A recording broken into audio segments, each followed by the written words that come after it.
আল্লাহ তাআলা পবিত্র কোরআনে একটা কথা বলেছেন, ওয়াযাকারা ইসমা রাব্বিহি ফাসাল্লা বাল উকসিরুল হায়াতিদ দুনিয়া ওয়া বিল আখিরাতি আবকা। এর অর্থ হচ্ছে ওয়াযাকারা ইসমা রাব্বিহি ফাসাল্লা, অর্থাৎ তোমরা নামাজের মাধ্যমে আল্লাহর সাহায্য কামনা করো। বাল উকসিরুল হায়াতিদ দুনিয়া, তোমরা তো দুনিয়ার জীবনকে বেশি ভালোবাসো।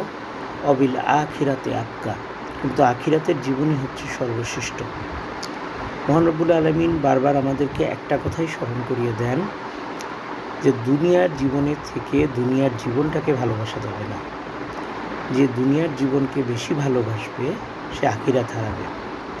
দুনিয়ার জীবনকে ভালোবাসার জায়গা না, দুনিয়ার জীবন হচ্ছে কাটিয়ে দেওয়ার জায়গা। এখানে আমাকে খুব বেশি সুখ, খুব বেশি আনন্দ, খুব বেশি আরামায়েশ এগুলো ভোগ করতে হবে, এই মানসিকতা পরিহার করতে হবে। আমাদের মূলত এই মানসিকতাই নিয়েই বড় হতে হবে যে আমরা আখিরাতকে ভালোবাসবো, আখিরাতকে প্রাধান্য দেব। কারণ কমপ্লিটলি সুখ দুনিয়াতে নেই। আপনি দুনিয়াতে সবচেয়ে ভালো ঘুম চান, ভালো বাড়ি চান, গাড়ি চান, এগুলো দুনিয়াতে নেই।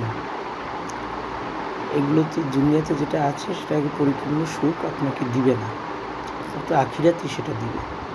তো আমাদেরকে আখিরাতের জীবনকে প্রাধান্য দিতে হবে এবং আখিরাতকে প্রাধান্য দিয়ে দুনিয়ার কাজগুলো করতে হবে। দুনিয়ার প্রতি এতটা মোহতে আকৃষ্ট হওয়া যাবে না যাতে আমরা আখিরাতকে ভুলে যাই। সাদাকাল্লাহু মাওলানা।